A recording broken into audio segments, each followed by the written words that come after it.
y a énormément à dire sur la pensée abrahamique.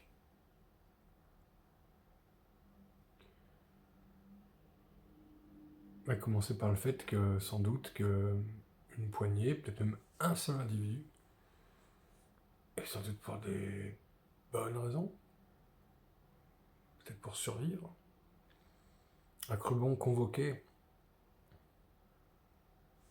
par la pensée, agrégé une idée,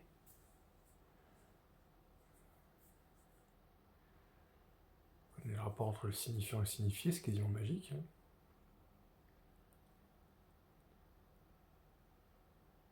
Est-ce que ce qui n'est pas nommé existe?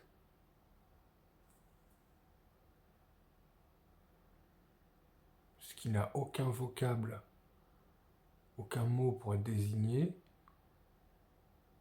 est impensé, et donc pour nous ça n'existe pas en tout cas.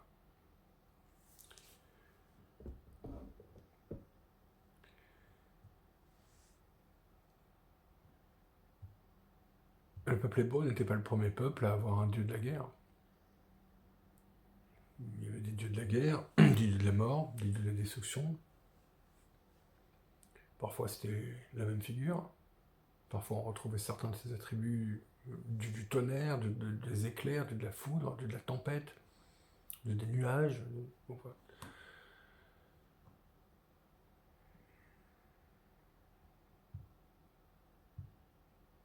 Mais un peuple qui déciderait de diriger ses prières, au moins pendant une certaine période, exclusivement vers un dieu de la guerre, sachant qu'il y en a d'autres, pourrait très bien se retrouver pris au piège. Avec ce dieu ensuite qui leur colle au basque et dont ils n'arrivent pas à se dépêtrer, surtout si, dans cet intervalle de temps, quand ils l'ont invoqué, ils ont utilisé ces imprécations, etc., pour faire des choses, et quand il y a la guerre, même si c'est pour survivre, on fait des choses atroces. Hein. Plus, même si bien entendu, il y a certains historiens qui essaient de débunker ça, parce que sans doute c'est tellement horrible que pour mettre à distance, on préférait dire que ça n'a pas existé, mais on sait très bien que les anciens Hébreux, comme la plupart des peuples sémitiques, procédaient aux holocaustes d'enfants, holocaustes de sacrifice, trancher la gorge, jeter au feu. On le sait tout ça. Vous savez, si on entend les échos, c'est arrivé jusqu'à nous aujourd'hui par de multiples sources. Si tu entends un bruit, il y a une source, il y a quelque chose. C'est pas toujours de la diffamation, non. Ils ont mis en branle un ramdam, un branle-bas de combat. Certains parmi eux ont mis en route tout ça.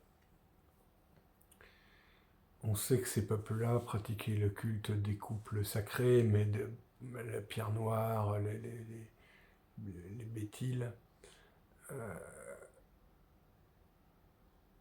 et que les Hébreux se sont uniquement distingués en escamotant la partie féminine.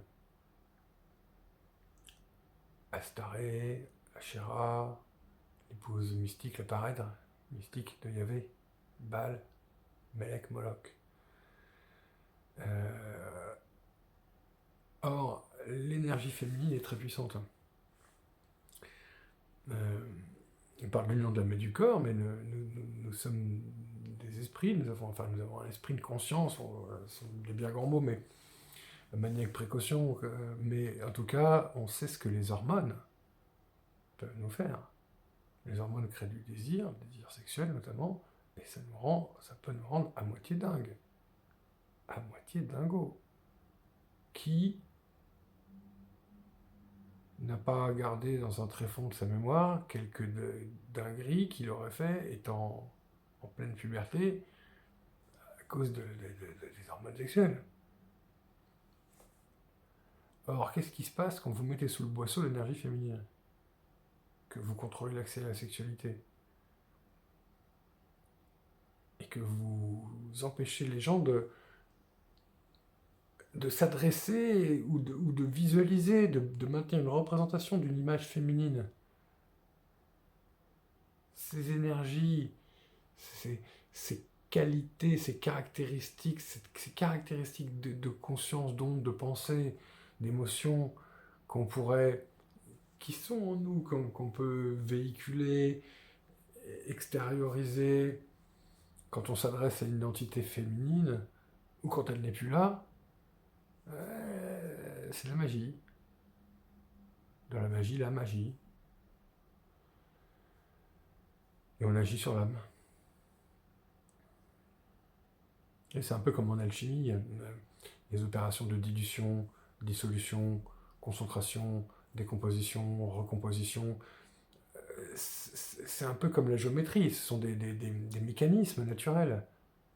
On constate de la concentration, puis de la dissolution, de la dilution, comme il y a le point, le segment, la droite, enfin c'est le cercle, le triangle, le carré sont des formes qui préexistent à leur découverte par l'esprit humain, j'allais dire. Le minerai de fer, ça existe. Et il peut être réparti plus ou moins concentré dans les minerais. Mais c'est uniquement lorsqu'on le concentre de manière complète, en le purifiant, en le raffinant, qu'il donne des propriétés très particulières. Quand vous avez un lingotin de métal, c'est pas comme du minerai de fer. Hein. Un lingot de fer, c'est pas comme du minerai de fer. Vous pourrez faire d'autres choses avec. Donc la concentration permet beaucoup de choses. Donc en invoquant et en focalisant, en concentrant toutes les énergies d'une peuplade sur une énergie de la guerre, de la destruction, on obtient certains effets. Donc il peut être difficile de se dépêtrer après.